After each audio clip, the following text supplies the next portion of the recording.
Buenas tardes a todos y a todas. El tema a disertar el día de hoy es el futuro de la arquitectura con tierra después del COVID-19. Quien hará la disertación es la doctora Yolanda Aranda Jiménez, doctora en arquitectura de la Universidad Autónoma de Tamaulipas, y el doctor Edgardo Suárez Domínguez, quien es doctor en Ingeniería de la Universidad Nacional Autónoma de México. La red Proterra Mesoamérica tuvo su origen en la red Proterra Centroamérica, la cual comenzó en el 14 CIACOT, el cual se realizó en El Salvador. En el año 2018, el 18 CIACOT se realizó en Antigua Guatemala, donde se amplió la red Proterra Mesoamérica con miembros de Guatemala, El Salvador, Honduras, Nicaragua, Costa Rica, Chiapas, Oaxaca y Tamaulipas de México. Muchas gracias, doctor Virgilio. Y bueno, agradezco de nuevo a Ramón por el gran esfuerzo que hace. Ahí ya están viendo mi pantalla, ¿me confirman, por favor? Sí, muy bien. Gracias. Yo sé que les hizo mucho ruido a varios, ¿no? No es que yo haya sacado una bola mágica y diga por aquí va a ir o esto es lo que va a pasar, sino que me puse a investigar y aparte por experiencias que he tenido durante esta pandemia, qué es lo que está sucediendo. Los temas que se van a abordar es la situación de la vivienda en Latinoamérica, la producción social como medio de producción para la arquitectura con tierra en Latinoamérica, para llegar a la parte central en donde yo pienso que va a generar discusión y ese es el objetivo en realidad de esta charla. Grupos y cursos de capacitación y los denominados bioconstructores. Posteriormente, el doctor Edgardo va a hablar de los materiales utilizados y su resistencia, todo lo que se está haciendo en los laboratorios para crear una arquitectura con tierra que sea verdaderamente resistente, que sea segura para los habitantes y por último las conclusiones. Bien, la situación de vivienda, lo que está pasando en América Latina, y estos son cifras de la CEPAL, se estima que alrededor del 40% de la población en América y el Caribe carece de una vivienda adecuada. Esto es un problema que se está generando desde México hasta la Patagonia. Y existe un déficit habitacional, el cual no se ha podido solventar. ¿Qué está pasando últimamente a partir del 2020?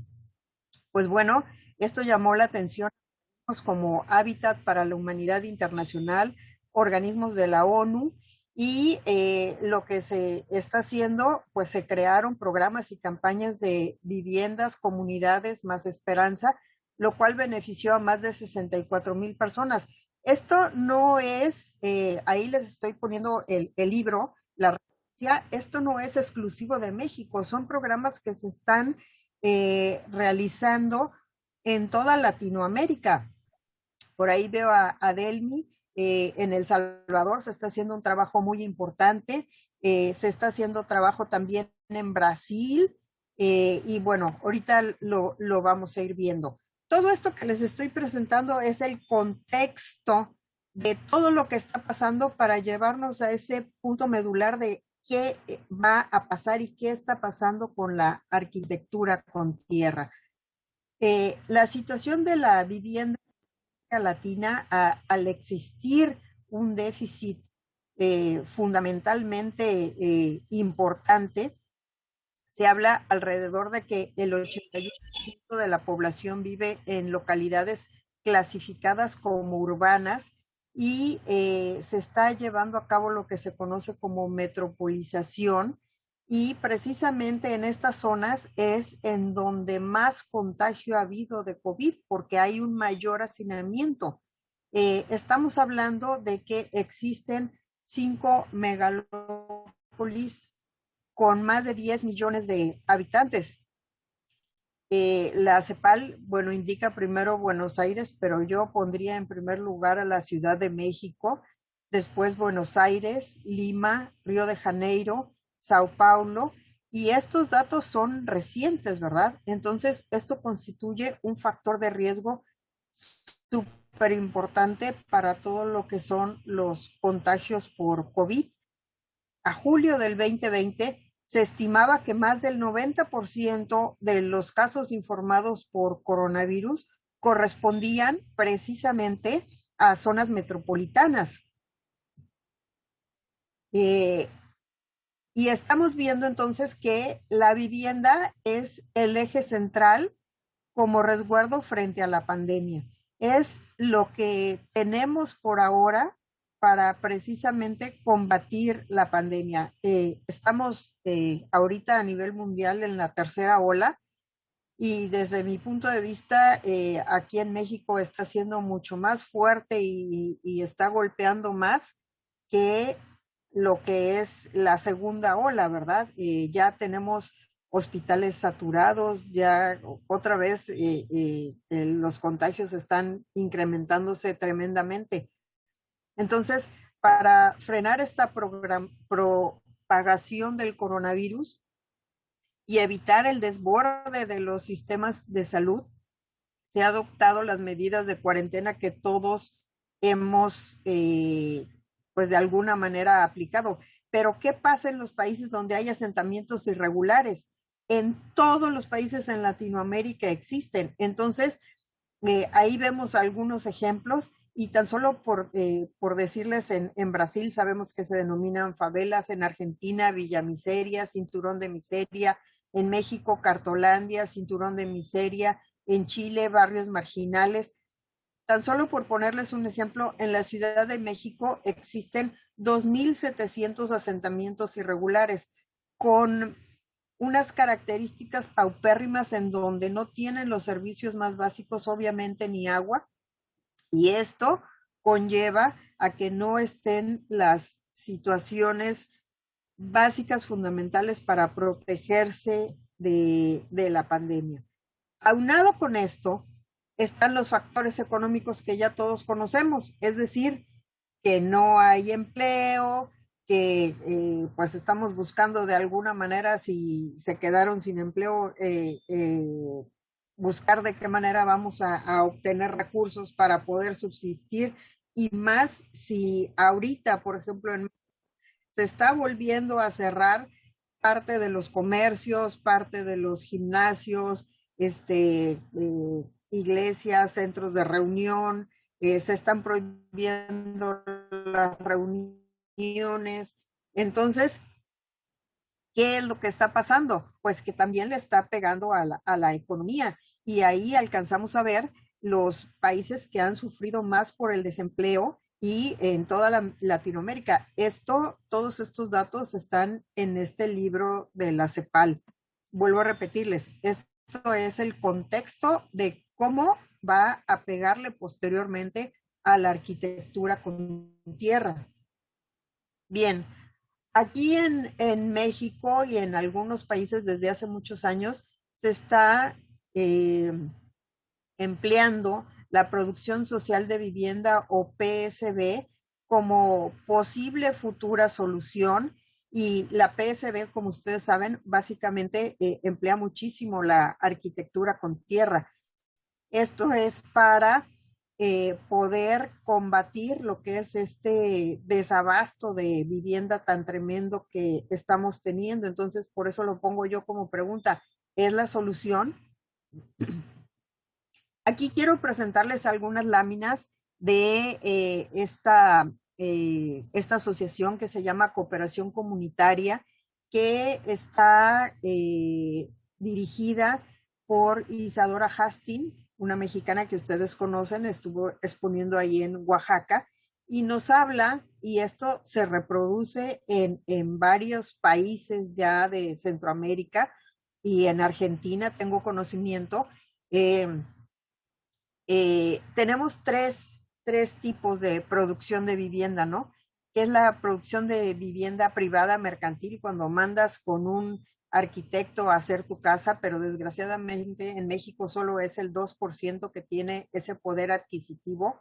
La producción pública es la que hace el Estado, que pues últimamente se ha dejado de hacer. ¿Por qué? Porque se vio que no tenía no estábamos yendo hacia ningún lado y actualmente hay más de 700,000 viviendas de estas denominadas por los organismos que producen, que son Infonavit o Foviste, que se encuentran desocupadas. Entonces, no estaba funcionando esta producción pública de vivienda y ahora se está apostando todo a la producción social de vivienda. Esto que en Argentina le llaman mingas, que se junte varias gente de cooperativas a hacer este tipo de viviendas pequeñas, pero que resuelven el problema.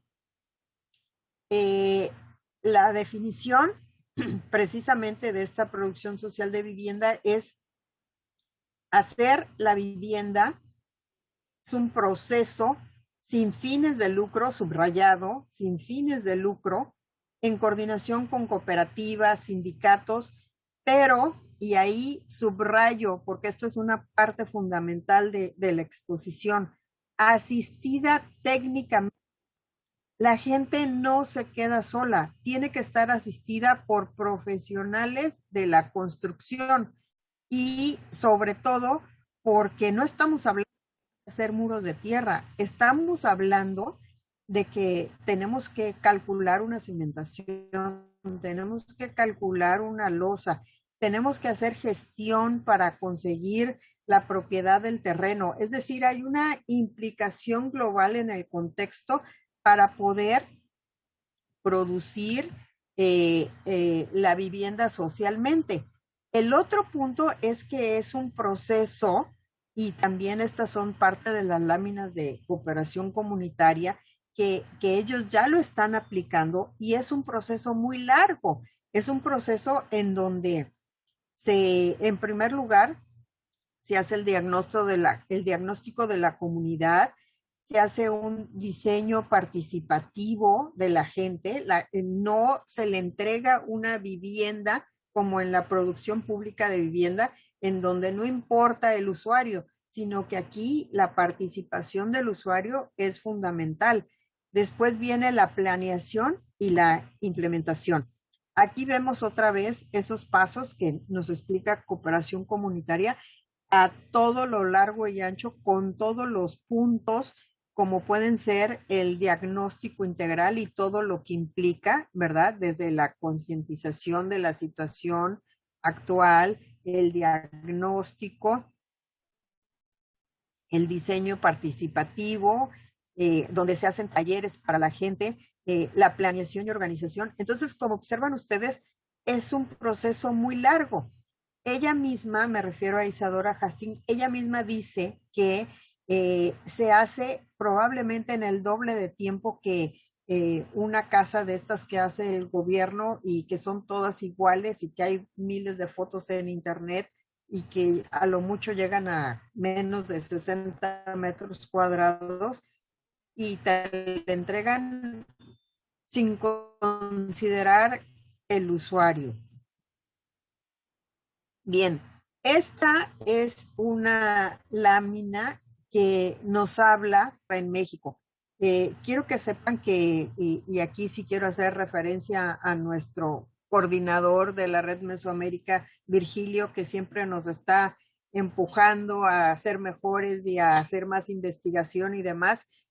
Esta lámina, así como las otras, nos llevó muchísimo tiempo de investigación porque resulta que el último censo con esto de la pandemia no había salido, y cuando salió de una manera diferente, pero sí podemos observar la gravedad del asunto.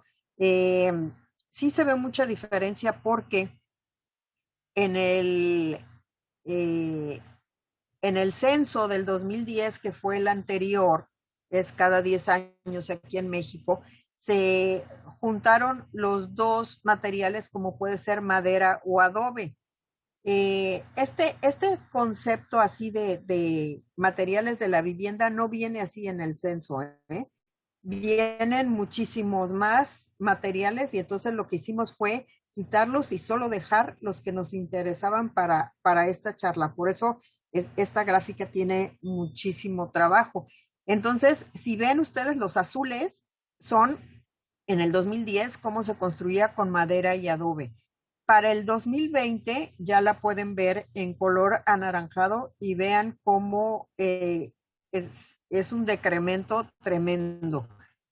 Y no se hable así de lo que es el bajareque, que aparece en verde en el 2010, y en rojo aparece el bajareque en el 2020, o sea, casi no se percibe. Por eso lo pusimos en rojo, ¿verdad? Entonces, sí es tremendo cómo la gente está dejando de usar la construcción con tierra. Y esta es la situación real y actual que se está viviendo en México. Bien, pasamos al otro punto después de ver todo este contexto, y este es el punto en donde más polémica se va a crear, y voy a ser muy cuidadosa en escoger las palabras. Aunado con todo esto, yo sé, porque a muchos de ustedes y a mí también nos han distinguido para que demos charlas pues en diferentes universidades a lo largo y ancho de Latinoamérica, o nos han invitado a dar charlas en congresos y a diferentes grupos y cursos de capacitación, y los denominados bioconstructores. Entonces, encontré esto en internet y lo puse a manera de un círculo vicioso que se está dando. Presentan, y esto es en Perú, una abogada que ha construido más de 300 casas con botellas de PET rellenas de tierra, y hace su embarre con una mezcla de tierra y cal. Aunado a esto, vemos que también en Perú, pero quiero decirles que esto es en toda Latinoamérica, ¿verdad? Hay una demanda tremenda de profesionales, no hay la cantidad suficiente de profesionales en cada una de las diferentes ramas, no se diga medicina, sino arquitectura y demás, que es nuestro tema. Y de esta forma, otras profesiones están invadiendo la nuestra, y es ahí donde vemos que se está construyendo, y luego posteriormente se observan errores tan garrafales como el que vemos a la derecha, ¿verdad? En donde traves o vigas de cimentación, ahí los ingenieros están siendo atravesadas por todo lo que son las instalaciones hidrosanitarias. Entonces, en este círculo, ¿verdad? Estamos hablando de cuáles son las políticas, en dónde está la responsabilidad de los verdaderos constructores, dónde está la honestidad y la ética, sobre todo, para construir. Aunado a esto, quiero darles 3 ejemplos personales que me han pasado durante la pandemia desde el 2020. Me invitaron a dar una conferencia para un congreso de Canadá. Una vez que terminó la conferencia, pues dejé mi correo pues para dudas, para quien me quisiera escribir, y me llamó muchísimo la atención que una chica de Panamá que decía que estaba que tenía un centro de investigación, me pidiera que le dijera yo cuál era la cimentación que podía ocupar, así nada más, sin darme más datos, para hacer una casa de tierra vertida, porque estaba muy interesada en hacer, en implementar allá en Panamá este sistema del cual fue la charla y pertenecía a un centro de investigación. O sea, aquí nada más se los pongo sobre la mesa. Posteriormente me invitaron, no, finalista, que estamos acá de todo lo que sería los suelos, pero no nada más la clasificación de suelos para construcción, sino que también estaba yo haciendo una comparación con la clasificación de los suelos de los que se utilizan para la agronomía y ver si había una coincidencia y hacer una correlación con los suelos para construcción. A los chicos no les interesó y de nuevo solo querían una receta de una proporción de cómo hacer la tierra vertida. Y por último, me invitaron a dar otra charla y una conferencia de un taller de tierra vertida y resulta que yo siempre pregunto quiénes van a ser pues el público, la audiencia, para en esos términos dar la plática y me dijeron que iban a ser unos bioconstructores. Para mí, y estaba yo en un tremendo error, los bioconstructores, digamos que son arquitectos o ingenieros que utilizan materiales sustentables para construir. Pues qué lejos estaba yo de esta acepción, porque resultó que mientras estaba hablando yo de muros portantes, cimentación y terminología que tanto arquitectos como ingenieros conocemos, resultó que me estaban entendiendo la mitad porque la mayoría de la audiencia era abogados, enfermeros, y no por hacerlos menos, sino que no estábamos hablando el mismo lenguaje. Y se denominaban bioconstructores porque iban a ponerse a construir con tierra. Entonces, al final de la charla dije, bueno, ¿qué tanto me entendieron? Y después, con las preguntas que me hicieron, pues la verdad entré en pánico y dije, si en un momento dado tengo que exponer todo esto y escuchar la retroalimentación de todos, y pues digo, ahorita estoy logrando ese objetivo, lo voy a hacer porque sí entré en pánico, porque una de las preguntas que me hizo una abogada era cómo empezar a construir en Perú, en una zona sísmica, y quería que le diera sin cálculo ni nada, otra vez, recetas de cómo hacerle. Entonces, caray, ya si se repitió 3, 4 veces este asunto y muy seguramente ustedes que los han invitado a dar charlas, entonces ya es como para que se nos prenda un foco rojo, ¿verdad?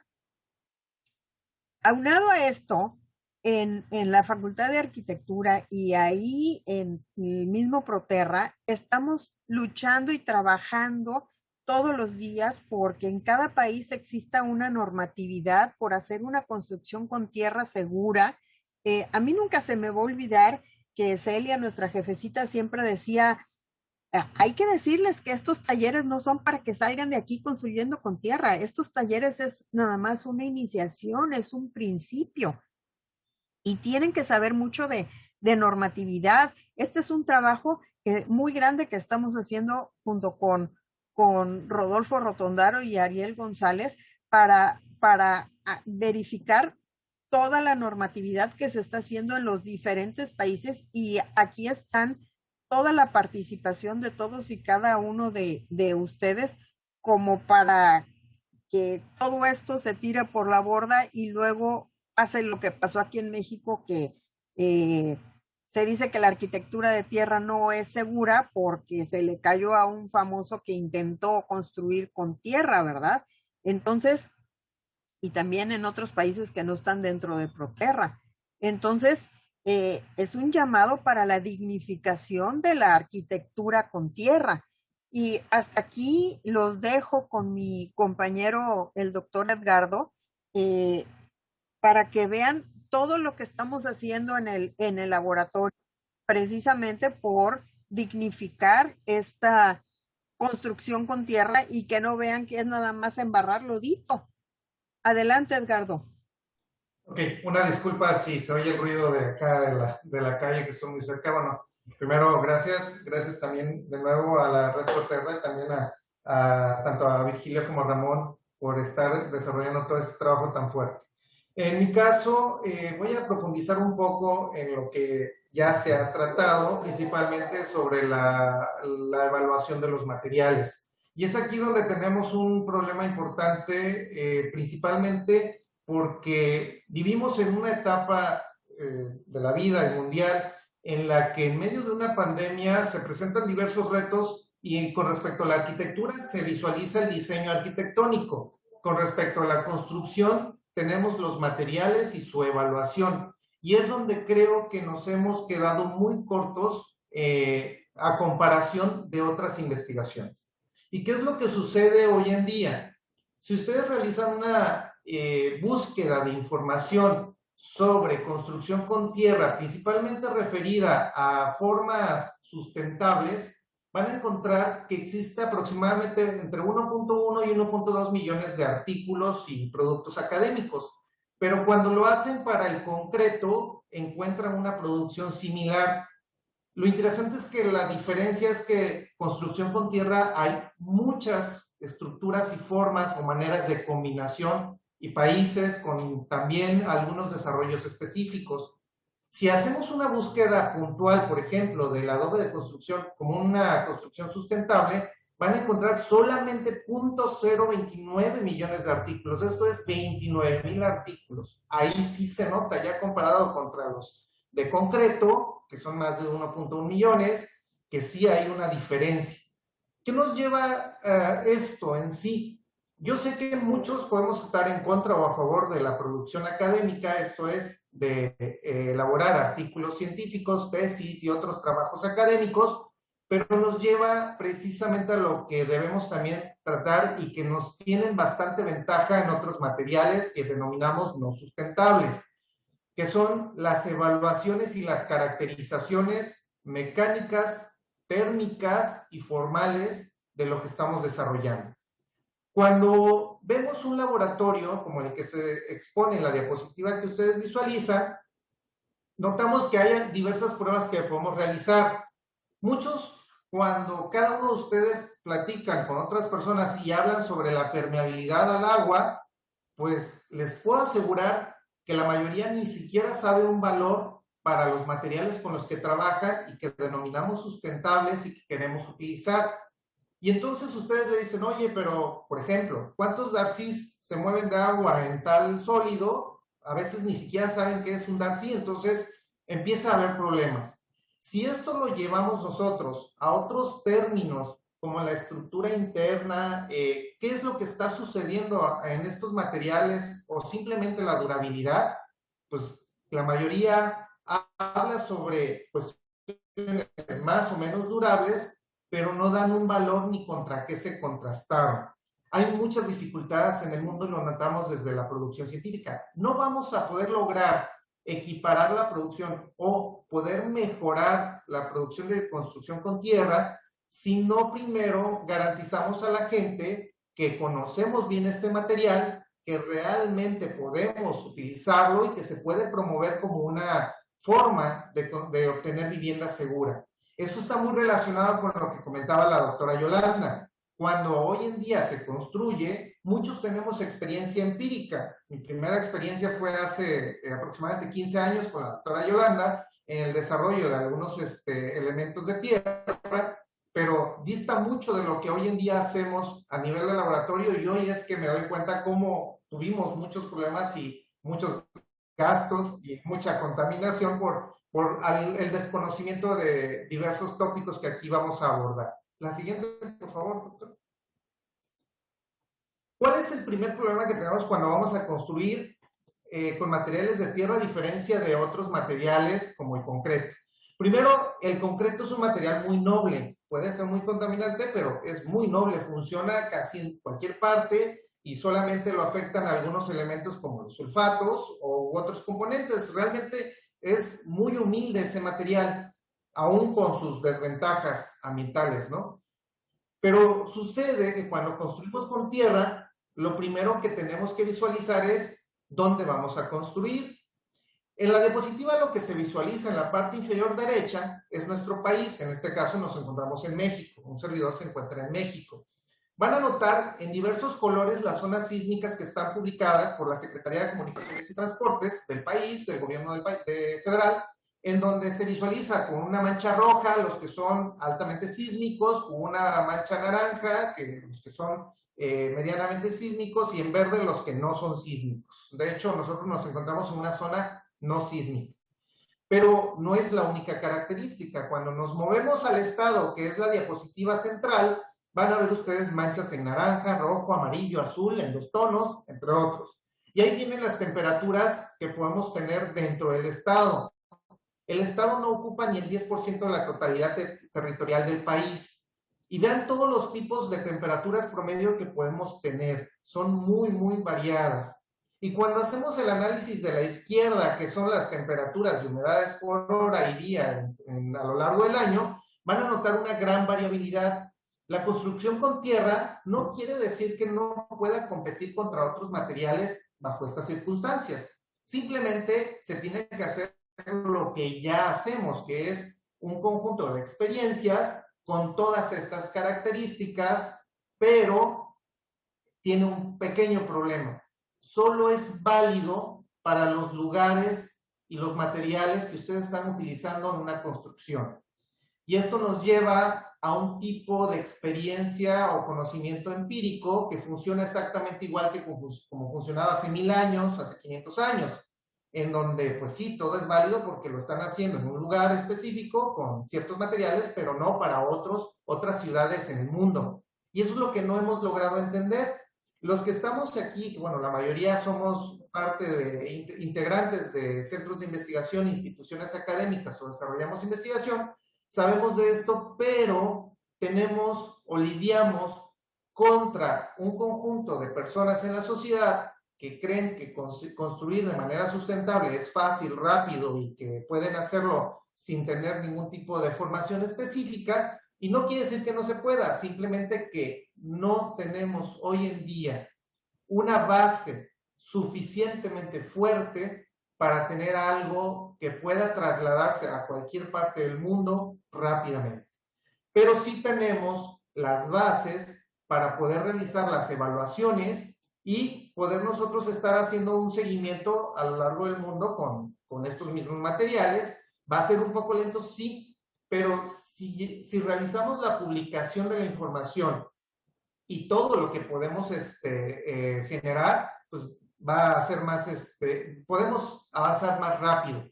El problema es que adicionalmente las personas con 20 o 30 años de experiencia y conocimiento empírico muchas veces no han publicado en artículos lo que han desarrollado, y esto alenta mucho la forma en que podemos transmitir la información a todo el mundo. Entonces, es uno de los puntos que nos ha fallado. En la siguiente diapositiva vamos a visualizar que realmente existen muchas otras normativas adicionales a las que se mencionaron que se deben cubrir. Entonces, no solamente tenemos que hacer una evaluación hoy en día igual que los otros materiales en cuanto a la caracterización mecánica y la caracterización física que incluye la térmica de estos materiales. Debemos hacer evaluaciones contrastándolas con otras normativas que realizan todo esto, este análisis para las envolventes. ¿Y qué es lo que nos lleva a esto? Bueno, pues tratar de usar algunas normas. Por ejemplo, en México se mencionan las que están dentro de la ANER, en donde desde el 2001 se tiene la evaluación de eficiencia energética. En algunos casos se analiza solamente el consumo de energía eléctrica dentro de una vivienda para ver cómo se mejora cuando ustedes utilizan un material u otro. En otros casos sí se utiliza el análisis de la envolvente, que es el caso de la norma 020 que tenemos en la ANER. Pero cuando ustedes abren la norma, la leen y revisan, pide como datos conductividad térmica, o difusividad capacidad calorífica, difusividad, entre otras propiedades térmicas. Y cuando empezamos a buscar estas propiedades a lo largo de todos los materiales evaluados en el mundo, encontramos que muchas de ellas no se han evaluado de esta manera. Y encontramos que han tenido que construir una vivienda completa sin saber exactamente los kilogramos por centímetro cuadrado que soportan, sin saber la cantidad de flexión que también pueden admitir, sin saber la difusividad térmica o la capacidad calorífica del elemento, sin saber la degradación, sin haber hecho un análisis de sostenibilidad o un ciclo de vida que también vamos a abordar de manera rápida, y así sucesivamente. Estamos en un punto que nos hemos retrasado en comparación con los otros materiales que se utilizan en la construcción. Y eso es preocupante hoy en día ante la pandemia del COVID. ¿Por qué? Porque nos agarra una pandemia en un momento en donde ustedes ya no pueden ir a hacer 10 casas para evaluar los materiales, ni las techumbres. Sin embargo, las pruebas de laboratorio que se realizan, sí las podemos realizar como investigadores. Con 1 o 2 personas operando todos los equipos que le acabo de mostrar, se puede hacer todas las evaluaciones. Con modelos matemáticos podemos realizar también la predicción sin construir la casa, de tal manera que cuando ya vamos y proponemos una solución a los problemas de vivienda que son agudos en el país y en el mundo, pues podemos llegar con propuestas validadas desde los modelos teóricos y ciertos análisis antes de tener que llegar a ese nivel. En la siguiente diapositiva, ustedes visualizan algunas de las normas que hemos seguido nosotros para evaluar los materiales en el país. Hay unas evaluaciones que se realizan de manera rápida y otras que utilizan normas a nivel global. Es muy importante que hoy en día también se realice el análisis de degradación de los materiales y hacer análisis de ciclo de vida. También siempre profundizar en la resistencia mecánica a la compresión, a la tracción, a la flexión y pues saber térmicamente de qué material estamos hablando.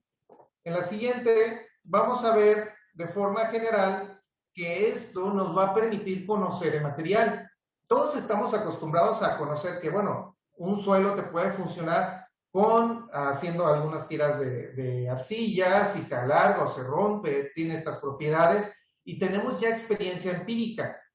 Pero si preguntamos exactamente los coeficientes de deformación de ese material, ahí es donde empezamos a batallar un poco. No quiere decir que siempre haga falta, pero es importante que conozcamos de todo lo que estamos haciendo, esas características, y es donde nos lleva a la delantera todos los otros materiales. En los otros materiales vemos que han realizado pruebas en un microscopio electrónico y de barrido, muchos ya les hablan de los cristales. Hay cuando ustedes buscan las publicaciones, inclusive la facultad también ha investigado sobre los cambios de interacción, pero no tenemos todavía suficiente información en el mundo, así como los casos de vivienda, ¿no? También las propiedades superficiales en la parte superior derecha, lo que ustedes visualizan, es los cambios de superficie que tenemos con diversos estabilizantes A, B y C, además del D, en donde el D es totalmente estable. Realizamos la evaluación. Ojo, esto todo se hizo en portaobjetos, menos de 2 gramos, esto depende del tamaño de partícula. Obviamente si quieren usar grava, pues tienen que llevarlo a cilindros un poquito más grandes. Y también lo más importante que pueden visualizar en la figura D izquierda es que realizamos el análisis de los microorganismos que pueden crecer sobre esas superficies. De hecho, ahí lo que se visualiza es una imagen de un moho.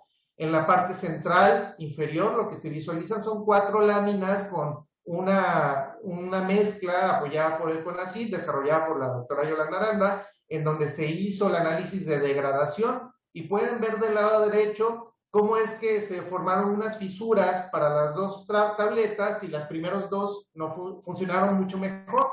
Desde aquí nosotros ya no tuvimos que llegar a la construcción de una vivienda para saber que se iban a quebrar y que iban a tener todos estos cambios en los años, porque esto no se había observado ni en 1 ni en 2 semanas. Con la cámara de envejecimiento lo pudimos visualizar más rápidamente. Estamos aquí viendo una diapositiva. En la parte superior, un término en donde se obtiene a partir del análisis que publicamos en el 2020, en donde no todo lo que parece sustentable o puede ser natural, ni es sustentable. Es curioso porque muchas veces decimos que construir con palma o construir con otros materiales tiene que ser o puede ser sustentable solamente porque, como decía la doctora Yolanda, bueno, hay tierrita y le pongo porque está de un lado.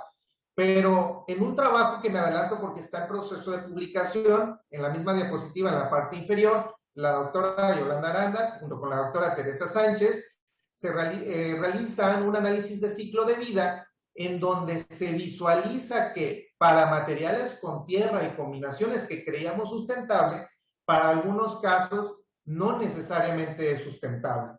¿Qué es lo que sucedía en estos casos cuando los comparábamos contra los elementos de concreto o tradicionales? Que siempre depende de la localización. Y esto es también otro punto importante que muchas veces no consideramos en nuestras propuestas y que hoy en día que vivimos en esta pandemia, sí es importante señalar.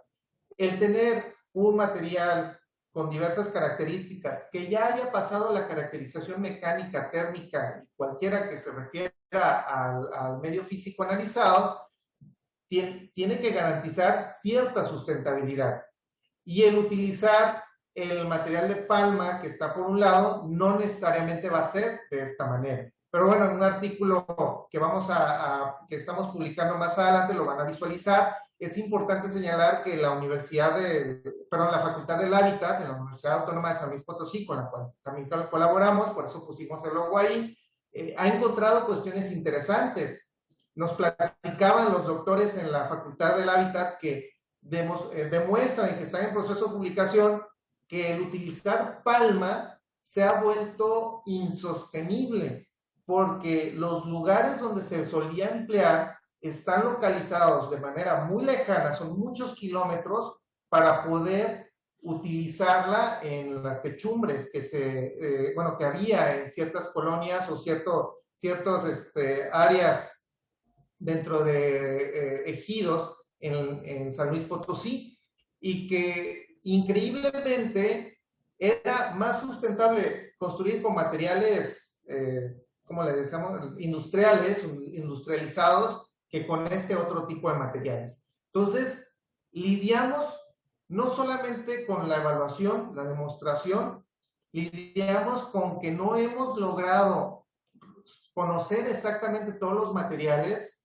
y luego estamos lidiando con la sustentabilidad, que cuando una persona seria que está a favor del concreto o de un material no tan deseable para nosotros, realiza el análisis y lo contrasta con el nuestro, pues nos tumba con argumentos que pues son válidos, pero para ciertas características. Entonces, también nos ha hecho mucha falta continuar con las demostraciones y las evaluaciones, los análisis de ciclo de vida para estos materiales. Con la siguiente diapositiva, lo que vamos a visualizar es que tenemos una caracterización también térmica del material. Un alumno egresado de la facultad publicó un artículo en donde realiza la evaluación térmica y siempre decíamos, ¿no? Pues que es mucho mejor construir con el material vernáculo que con uno industrializado. Y efectivamente lo demuestra para los materiales que él estaba analizando. Este ejemplo que pongo aquí es uno de los muchos que refiero yo de las evaluaciones. Necesitamos convencer a las demás personas que los materiales que estamos utilizando realmente son aconsejables, es aconsejable su uso en medio de esta pandemia, que es un mejor material para ciertos casos, porque no siempre lo va a hacer, y que bueno, cuando nos hablan y nos pregunten de las propiedades reales del mismo, podamos demostrar que con los hechos, bueno, que tiene cierta capacidad calorífica, que hemos realizado las evaluaciones. En la siguiente diapositiva tenemos ahora un análisis formal. De hecho, a lo mejor lo conocen muchos de ustedes, es el Revit. Una vez que hemos tenido hemos corroborado que el material funciona, que es sustentable y que lo podemos nosotros utilizar en una edificación, ahora sí viene lo interesante, analizar la edificación como tal, la arquitectura, el sistema de manera global. En la diapositiva lo que se visualiza en la parte superior son los resultados del Revit con respecto a la carga energética que se tendría para refrigeración con respecto a lo largo de los meses del año, de un edificio de tierra, por cierto, en donde lo único que varió con respecto a la parte inferior es una sola apertura de 60 centímetros en la parte superior. Y yo sé que muchos me van a decir, bueno, Edgardo, era obvio que si tienes una cúpula, todo está cerrado y no tienes la parte, el aireado en la parte superior, o la ventana, o como quieran llamar, se va a calentar. Bueno, sí, pero precisamente, aunque el Revit no es tan aconsejable para un valor neto en un caso, sí es aconsejable para contrastaciones de casos similares. Y podemos visualizar aquí cómo es que, ahora sí, formalmente, el solamente hecho de tener una apertura o permitir el paso del aire puede tener repercusiones importantes en el gasto energético de la vivienda. Una disculpa porque está aquí el ruido atrás pasando. Dame un minuto nada más, por favor.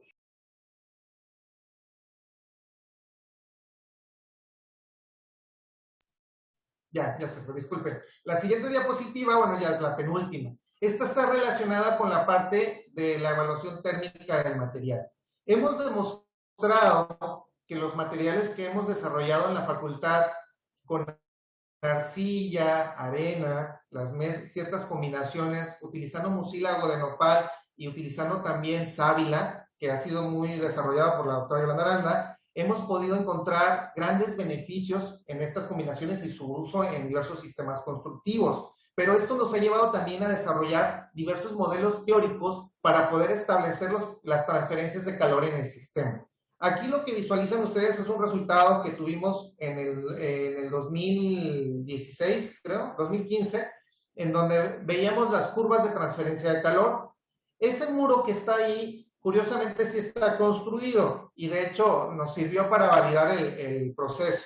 En aquel entonces nosotros no teníamos los medidores de difusividad térmica y para determinar todos los coeficientes de transferencia de calor.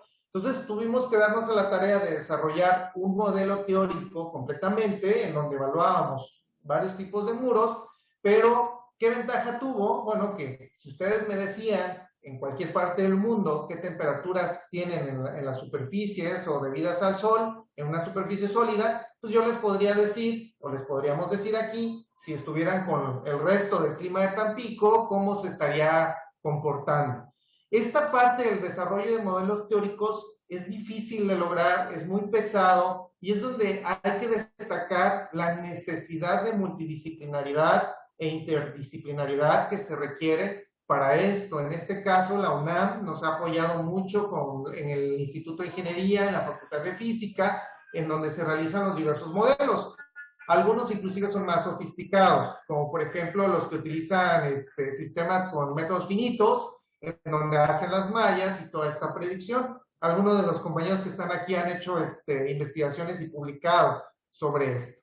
De manera general, esta segunda sección finalizo con la diapositiva en donde primero se destaca que se necesita comprensión, empatía y un análisis lógico de la información. Muchas de las personas que desean construir con materiales sustentables generalmente no son comprendidas, pero tampoco les hemos dado la información o los hemos formado para esto. Aquí el problema es que se requiere mucha conciencia. Esas personas que no están formadas en la construcción primero deben tener ciertos análisis y estudios, términos generales, y lo principal, igual que nosotros como arquitectos o como químicos o como ingenieros, hemos hecho a lo largo del tiempo, unirnos con otras áreas y con otros grupos científicos, otras universidades, otras facultades.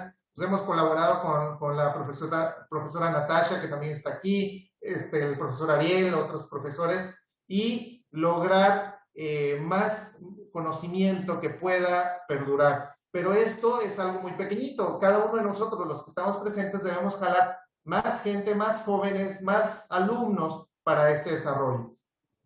De tal manera que toda la información empírica que hemos estado desarrollando sea corroborada, pero principalmente publicada en revistas de circulación internacional. Y yo sé que el solamente hecho el hecho de decir que hay que publicar en revistas de circulación internacional ya causa una discusión grande, porque yo estoy en contra de las publicaciones pagadas, por ejemplo, son muy caras, pero reconozco que son necesarias. Es necesario buscar la publicación en artículos científicos de revistas internacionales, porque son estos los que realmente más se leen, aunque a veces, bueno, no es lo deseable. Pero ojo, yo sé que todo lo que ustedes o lo que podamos argumentar en contra de estas revistas se mitiga con el número de lectores. El problema es que si tenemos pocas publicaciones, pues vamos a tener también menos impacto en más personas. Y esa producción científica que sí se hace con otros materiales que no son tan aconsejables como los que trabajamos, pues tienen mayor difusión, tienen mayor número de artículos, tienen llegan a más número de personas y estudiantes, y pues empiezan a mitigar nuestros desarrollos que también son muy valiosos y que debemos seguir publicando. De esta manera, bueno, también hay que desarrollar toda la teoría que respalde nuestros desarrollos, tener una buena base experimental a nivel de laboratorio es muy importante. Recuerden que todo esto da seguridad a las personas, no solamente psicológica, sino real, con respecto a las capacidades portantes que pueden tener los materiales. También es muy importante siempre señalar las circunstancias contextuales aplicadas. ¿Yo les puedo garantizar que el material que trabajamos es sustentable? Sí, el que trabajamos en la facultad es sustentable. Si se construye dentro de 50 kilómetros a la redonda, bajo las circunstancias que hemos desarrollado, en donde tenemos un terreno, obtenemos nuestras plantas y todos los procesos que, por cierto, están publicados. Decir que es sustentable ese mismo material a 500 kilómetros de aquí, yo ahorita no me atrevería a asegurarlo, pero podríamos corroborarlo. Y bueno, así establecer resultados y discusiones con todos. Los materiales, bueno, siempre deben evaluarse desde la perspectiva mecánica, térmica y de sustentabilidad, además de las normativas de envolventes. Con esto, bueno, esta segunda parte es lo que queríamos platicarles, tanto la doctora Yolanda y yo, y bueno, llegar a las conclusiones que la doctora Yolanda nos va a compartir a continuación.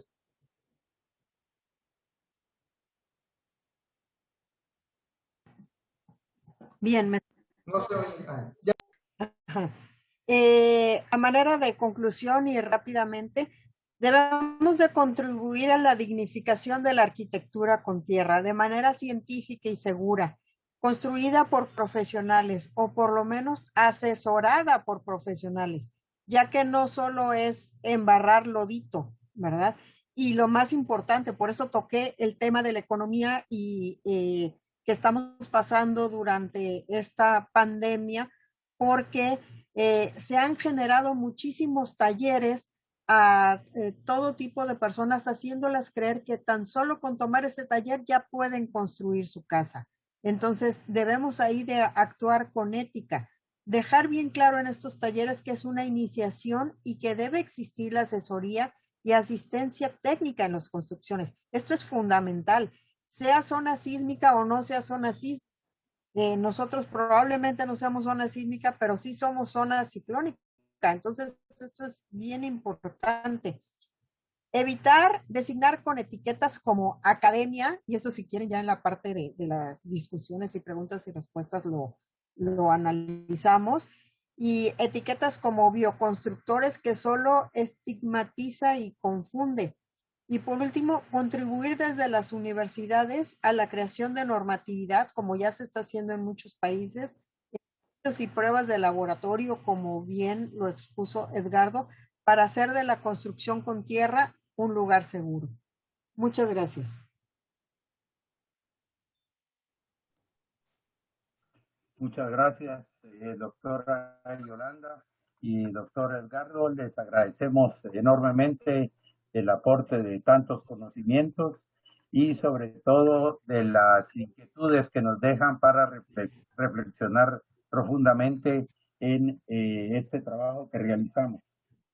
Solo deseo agregar que en la región mesoamericana existen más de 1 millón de viviendas construidas con tierra, de acuerdo a los últimos censos de los cuales hemos obtenido información, y esto sin tomar las construcciones patrimoniales de otras épocas.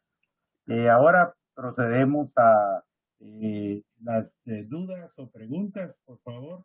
Quienes deseen expresarlas, está abierta la oportunidad. Sí, Yoli, buenas tardes. Si dejas de compartir la pantalla para que podamos vernos. Bueno, Listo. Muchas gracias. ¿Puedo hacer una pregunta? Por favor. Gracias. Adelante. Bueno, Adelante. aquí viene un proceso que he vivido durante todos estos años y quisiera preguntarle primero al grupo, porque ahora estamos diciendo que los bioconstructores o constructores naturales se están yendo por la libre, así como si fuera muy simple. Sin embargo, quisiera ver de las universidades, todos ustedes, cuánta gente investiga de toda la universidad o que da la apertura a la misma universidad para que trabajen en esta área de construcción natural o de arquitectura vernácula. Digamos, no sé, acá en mi facultad no hay nadie investigando en esta área. Nadie. O sea, yo siempre me avalo con ustedes, con grupos, con gente que han estado haciendo, pero la universidad, ese divorcio que existe de las universidades con la sociedad, es latente. A veces los investigadores que hacemos un trabajo, yo no, bueno, me considero investigador, pero hacemos un trabajo complementario, siempre trato de referirlo con alguien que ya lo ha estado haciendo todo este proceso. Pero en concreto, difícilmente alguien trabaja en la universidad o simplemente la universidad tenga esa apertura de investigación y que después llegue a la sociedad. Entonces creo que es más un divorcio ahí directamente de la universidad con la sociedad a que sea la misma gente que no lo tenga como empoderado, ¿no? Entonces, primero quisiera saber cuántas aquí de los compañeros de universidades pueden dedicarle al tiempo respaldados por la universidad para poder desarrollar estos tipos de trabajos. O en tu caso, Yoli, ¿cuántos de los investigadores que están ahí, en la Universidad de Tampico, que también acá, que es en México, cuánta gente trabaja en tu área como para decir, este grupo está creciendo y si se le puede dar de verdad una respuesta a la sociedad? Sí, si me permites contestarte, al menos en nuestra universidad, yo sé y estoy consciente y en parte te doy la razón que muchas universidades no están, por eso Edgardo decía, es bien importante que empecemos a publicar todo lo que se está haciendo en cuanto a pruebas de materiales y demás, para que esa información ya sirva a la gente que lo quiera hacer, ¿no? Entonces, en nuestra universidad sí te puedo decir que hay varios, ahora se les llama cuerpos académicos de investigación y que ya hay varios que están trabajando en materiales sustentables y en diversas ramas, desde ver todos los coeficientes térmicos, resistencia, etcétera, etcétera. Y esto les pongo aquí ante todos ustedes, que se vaya a malinterpretar todo lo que dije. El punto es que yo, por ejemplo, si voy y tomo un curso de primeros auxilios, no por eso ya voy a ser médico y voy a estar recetando para el coronavirus. ¿Sí me explico? Ese es mi punto. Yo te he visto a ti dar cursos, he visto a la mayoría de ustedes, inclusive he dado talleres con Ariel, con Rodolfo, con Patricio no me ha tocado dar, pero hemos estado en el mismo grupo de talleres. Delmi inclusive me ha acompañado y de manera responsable, ¿verdad? ¿A qué me refiero por manera responsable? De decirles, este es un taller introductorio, no con esto ya van ustedes a construir toda una casa, porque para esto hay que, y ese era mi punto, ¿verdad?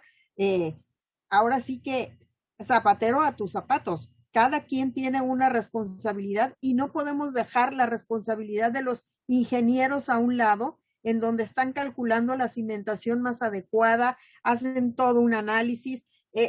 Jamás se me va a olvidar en una ocasión que fui a Argentina, tuve la fortuna de exponer ahí Y acompañé a Ariel a dar una asesoría, pero ya de manera profesional. Y como arquitectos le preguntaban todo, con toda la responsabilidad del mundo, ¿verdad? Y había cosas que pues eran de criterio y yo le decía, te están preguntando ya cosas muy básicas. Y dice, sí, pero es que aquí nos dan el lugar a los ingenieros. Y bienvenido, porque a mí se me hace una responsabilidad grandísima dar una receta de cocina para alguien que va a construir en una zona sísmica y decirle, ponle 3 de esta tierrita y 2 de esta y persínate a ver si no se cae porque estás construyendo en Perú o que es una zona súper sísmica, ¿verdad? Entonces, a mí no me gusta separar y decir, esta gente es de la academia y nada más está metida en los laboratorios o estos construyen, porque de igual manera, a ver, ¿por qué no te metes a un cursito de cómo pegar block y te avientas a hacer una casa? Por construcción tradicional, ¿verdad? No construcción sustentable.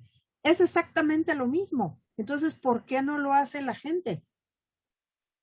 Es como si yo, espérenme tantito, ¿saben qué? Nada más tengo 10 minutos más porque ahorita me voy a meter un curso de primeros auxilios y ya voy a empezar a abrir gente me van a enseñar a usar el escarpelo y cómo operar. ¿Sí me explicó? Ese es mi punto. Que falte más gente que esté investigando dentro de las universidades para hacer construcción más sustentable y transmitir esto a las nuevas generaciones, estoy de acuerdo contigo, Ramón. Mi punto es que exista más responsabilidad a dar estos talleres y yo sé que tú lo haces con muchísima responsabilidad y los talleres que he visto que das, lo das a arquitectos, lo das a ingenieros, pero no a gente que no tiene ninguna profesión y que tiene la necesidad de tener esta vivienda y se aviente a hacerlo, porque entonces sí, no estamos dignificando la arquitectura con tierra y entonces esto sí se me hace muy grave, porque como lo dijimos hace un momento, no es nada más embarrar lodito y porque ven que se juntan varios y el relajo está padre de estar haciendo la minga y todos cantando cuando estamos ahí aplanando el barro, eso no es construir responsablemente, pero pues escucho a los demás. Yo sabía que esto iba a generar mucha polémica y esa era mi intención después de las experiencias que he estado viviendo de que los chavos solo piden recetas para construir con tierra. Los escucho, amigos. Sí, pido la palabra un poco respondiendo a la pregunta de Ramón. Yo creo que la situación de latinoamericana es diversa, hay que tratar los temas propios de cada país, ¿no? Pero que desde nuestra invasión cultural europea nos han metido cosas en la cabeza que han incluso variado con el tiempo, eso es indudable, y creo que esa matriz es similar desde el límite con Estados Unidos hasta la Patagonia, como decía Jolie, ¿no? Con lo cual, yo voy a comentar cuestiones referidas a mi experiencia personal y a mi país, pero me parece que puede ser similar en todos los otros países latinoamericanos. Para ir introduciéndome a la respuesta que vos planteabas, Ramón, yo creo que hay espacios en mi país, hay algunos espacios para trabajar la investigación desde la construcción con tierra, desde el ámbito universitario. Insuficiente, completamente insuficiente. Doy mi opinión con respecto a qué es lo que está pasando y por qué esto es insuficiente y por qué lo reemplazan otras cosas. Voy a decir obviedades, pero creo que vale la aclaración porque es un poco el kit de la cuestión y lo que han planteado Edgardo y Yolanda con esto, ¿no? Nuestros abuelos, hablemos de 100 años atrás, nuestros abuelos entendían lo que era construir con tierra. ¿Se enseñaba en la universidad? No, pero la universidad era una élite. Yo creo que la universidad nunca se preocupó ni por las construcciones naturales, ni por llevar soluciones locales, ni por lo ambiental, que últimamente se está preocupando porque nos estamos muriendo todos si no nos preocupamos. ¿Qué es lo que pasó? Siempre fue cooptada esa educación superior por intereses económicos. Y a los intereses económicos no le interesa la tierra. Podemos enumerar infinidad de factores por los cuales no le puede interesar la tierra. Pero es una cuestión cierta. No les interesa la tierra, con lo cual los programas universitarios no le dan nada de importancia a la construcción con tierra. Yo me animo a decir que es así. Me animo a decir, me podrán decir, ah, no, tal universidad tiene una materia obligatoria de construcción con tierra. Una perlita. Y yo ahora abro un paréntesis y les cuento las experiencias que muchos de ustedes me han escuchado. Yo, las primeras experiencias donde pude como docente universitario transmitir algunas cuestiones que tenían que ver con la tierra, fueron interesantísimas, tienen que ver con Proterra, en donde un montón de especialistas vinieron a Santa Fe a dar cursos que se dio en los patios de la Escuela de Ingeniería en la Facultad de Arquitectura. Tuvimos una semana trabajando teoría, práctica, espectacular. Un grupo de estudiantes motivados y se terminó el curso todos contentos, aplaudiendo y brindando. A los 15 días se demolió todo lo que se había hecho como práctica. Y la lectura que hago, y no equivocada, es que la universidad que enseña a hacer aeropuertos internacionales, hospitales de alta complejidad con tecnología que después tenemos que comprar a países desarrollados, grandes shopping, donde lo ideal es el mercado local, la universidad que enseña tales tecnologías y tales diseños, para que no molestemos un grupo de inadaptados, nos abrió el patio para ir a jugar con tierra un rato. Entonces, mi opinión es que la misma universidad desprestigió la técnica de construcción con tierra y la sigue desprestigiando. ¿Y cuál es la forma que desprestigia permanentemente? No incorporando absolutamente nada de técnica de construcción con tierra en sus currículas. Yo me animo a decir que ninguna universidad latinoamericana tiene dentro de los materiales que estudian, ya sea arquitectura, sea ingeniería, la tierra como material de construcción. Cemento, acero y vidrio sí están, aluminio. Bueno, entonces yo creo que esto genera otra situación que también se tocó acá. ¿Qué es lo que pasa cuando hay una necesidad económica, una necesidad ambiental, un gusto y un grupo de gente que quiere aprender algo de la tierra? Y hablo de doctores, de profesionales, y hablo de gente de escuelas técnicas secundarias y gente común y corriente, y gente de otras profesiones.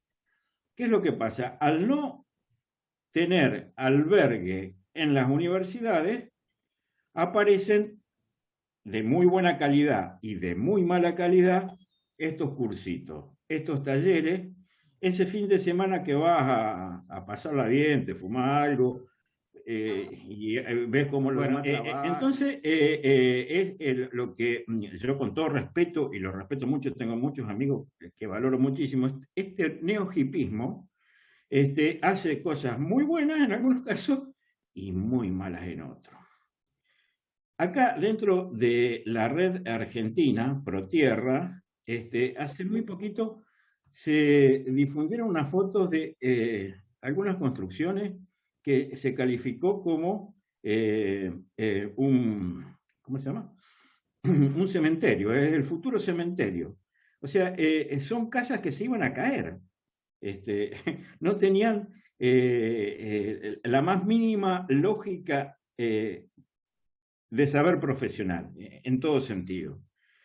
Entonces, suceden esas cuestiones y acá, tratando de volver al tema que vos preguntabas, Ramón, del vínculo de la universidad con la investigación y lo que se comentó, que es con la educación, yo creo que está bárbaro lo que dice Edgardo, de validar saberes científicos dentro de un campo top.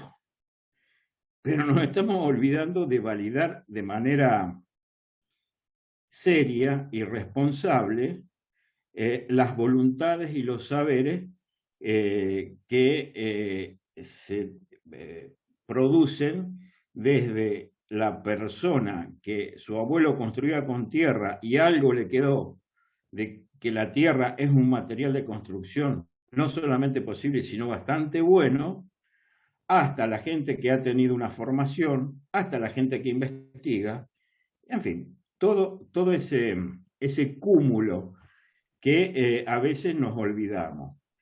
Y quiero, hago un breve comentario de algunas de las líneas que estamos trabajando en la red ProTierra, que tienen que ver con cosas que se han comentado en la charla. Nosotros tenemos 5 comisiones, una de patrimonio, otra de hábitat, que son, trabajan temas propios de su nombre, y yo considero que las otras 3 son el núcleo. Una es justamente esto que estamos hablando, que es formación. ¿Cómo desde el colectivo de gente que está interesada en promover la tierra debemos intervenir de manera, vuelvo a repetir la palabra, seria, ética, en esta cuestión de la formación? Esto es muy de cada país, hay un Ministerio de Educación que valida y que no valida. Nosotros por el momento lo que estamos haciendo es un mapeo de la oferta educativa que hay en nuestro país. Y un mapeo diferenciado, el mapeo de la oferta educativa universitaria, o que la universidad de alguna manera valida con un examen el conocimiento, la de talleres que tienen validación a través de exámenes, por más que no estén dentro del ámbito académico, y por una cuestión de no sacar de la situación real a nadie, los que hacen talleres sin ningún tipo de background, de apoyo, y simplemente es con muy buena voluntad. No digo que todos sean malos, pero creo que de ahí sale la mayoría de los errores constructivos producto de una mala formación. La otra comisión es la de normativa, y se comentó acá. Si no tenemos una normativa de tierra, que algunos países han avanzado, nosotros somos, creo, no digo los peores, pero no tenemos nada de normativa de tierra. En Argentina no hay nada de normativa de tierra. Bueno, es lo que estamos trabajando con Rodolfo, con Yoli, haciendo un panorama iberoamericano, pero en Argentina estamos luchando fuertemente porque haya normativa. Entonces, es reconocer a partir del Estado que la tierra es un material de construcción que se puede utilizar. Si no, estamos con que hay normas para el hormigón, hay normas para el acero, hay normas para todos los otros materiales que tienen un interés comercial, por llamarlo de alguna manera, Y para la tierra, no, es como que alguien que está en el borde construye con tierra. Así que me parece fundamental para consolidar todo esto el tema de normativizar el trabajo con tierra. Y por último, algo que tiene que ver con laboratorios y materiales, que tiene mucho que ver con lo que comenta Edgardo, es que si tenemos normativa y tenemos formación, pero no tenemos los laboratorios que sirven para realizar los ensayos y en el cual se forma gente capacitada para brindar una respuesta adecuada, térmica, estructural, económica, hidráulica, todos los aspectos, no vamos a poder crecer. O sea, son tres cosas para mí que tienen que crecer simultáneamente. Lo que es educación, lo que es normativa y lo que es infraestructura de laboratorio. Quería dar esta opinión contestando un poco a la pregunta de Ramón y explayándome un poco más sobre algunas actividades. Muchas gracias, Ariel, por la cátedra que nos acabas de dar. Te lo agradecemos bastante. Edgardo, creo que habías levantado la mano. Sí, así es. Es que vean una cosa, que es lo que me gustaría que todos supiéramos aquí. Yo me formé hace 20 años en una facultad que estaba en la situación que acaban de comentar y que Ramón inclusive pregunta, que es algo que yo viví. Hoy en día estamos en una facultad que, como dijo la doctora Yolanda, somos alrededor de 7 doctores trabajando en diversos ámbitos de la sustentabilidad. Tenemos un centro de investigación dirigido a esto, tenemos laboratorios para las evaluaciones de diversos materiales, pero eso no ha sido fácil. En nuestro caso, ha tomado años esto. ¿Qué es lo que sucede? Y es parte de lo que comentaba dentro de las diapositivas. Los investigadores y el mundo no nos ven con seriedad porque no estamos siendo serios. No me gusta la realidad, pero esa es la forma en que se trabaja. No se ha podido evolucionar igual que las otras áreas del conocimiento. Como bien nos decía el profesor Ariel, hace 100 años pues era normal construir con tierra y muchos sabían de esto. Hoy en día no es así. Es simplemente, no solo por los intereses económicos, creo yo, es también porque no ha evolucionado el conocimiento a la misma velocidad. ¿Y qué es lo que tenemos ahora? Tenemos 20 personas expertas con gran prestigio entre nosotros, pero que con terceros, si en Scopus pongo su nombre y no aparecen, no consiguen un peso, bueno, o $1. Eso es algo que creo ha hecho falta. No hemos aprendido a jugar con las reglas que se juegan en las instituciones, en los países y en los que tienen apoyos de ciencia y tecnología. Les comento esto porque nosotros tuvimos que evolucionar a esta parte. No nos gusta, pero empezamos a publicar en revistas indexadas en Scopus. Tenemos revistas indexadas en JCR.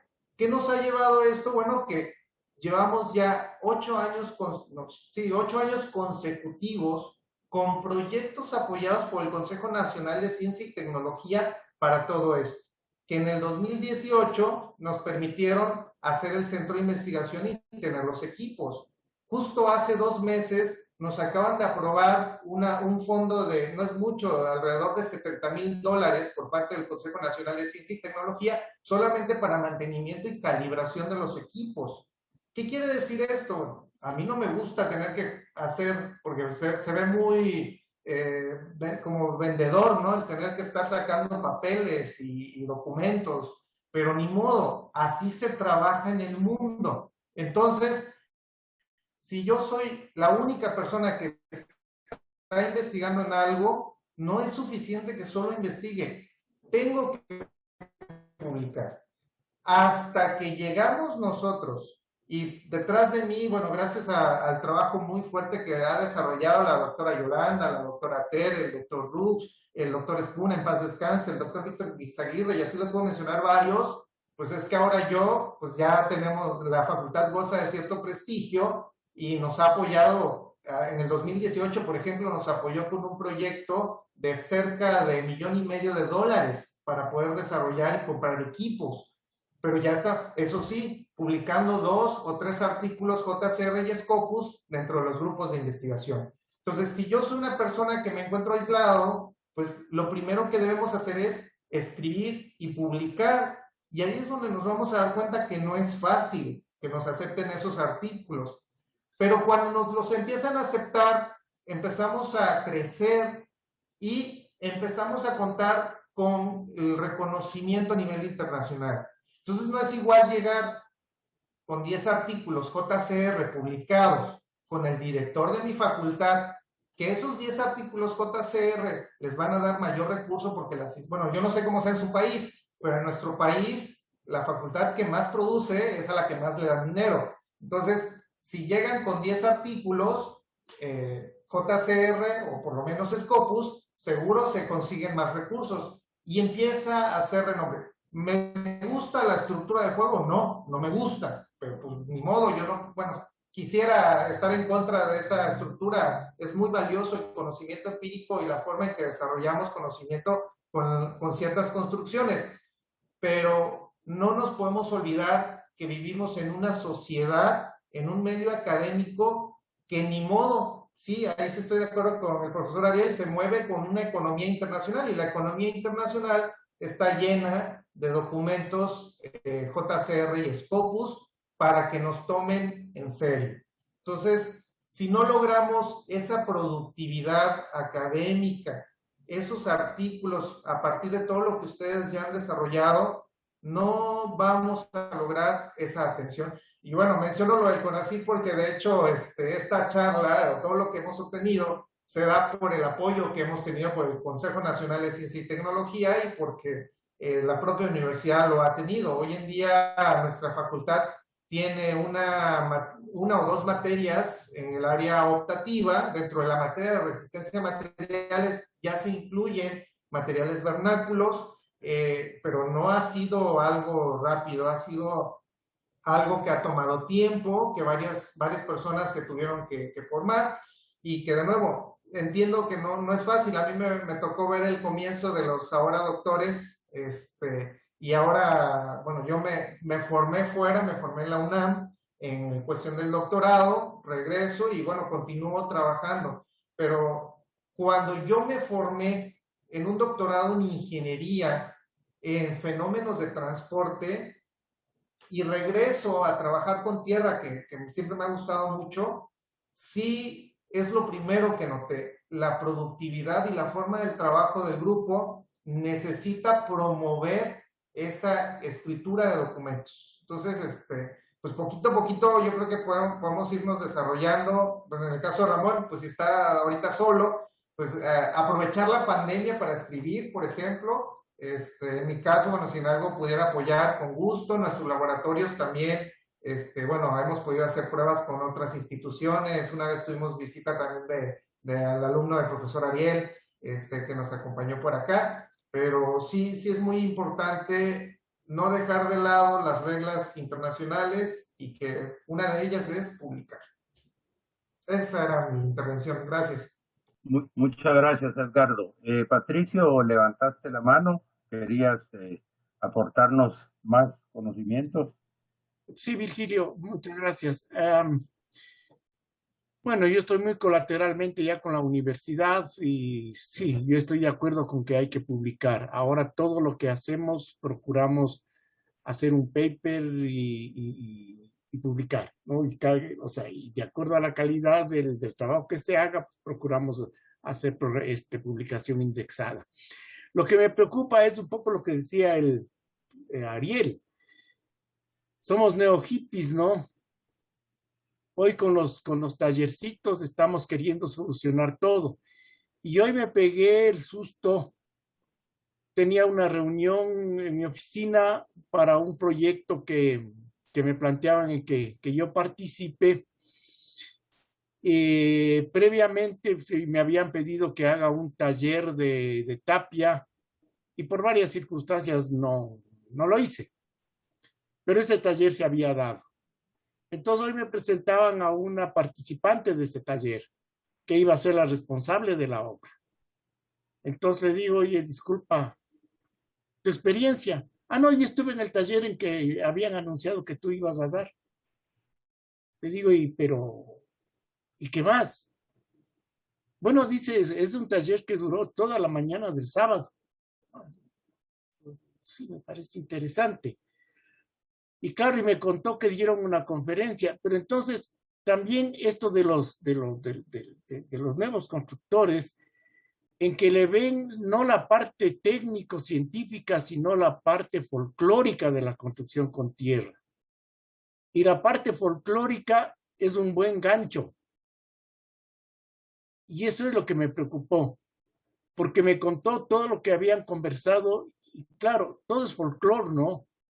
Y por ahí matizado de una que otra experiencia, pero es la parte folclórica de la construcción con tierra. Y ahí yo me asusto.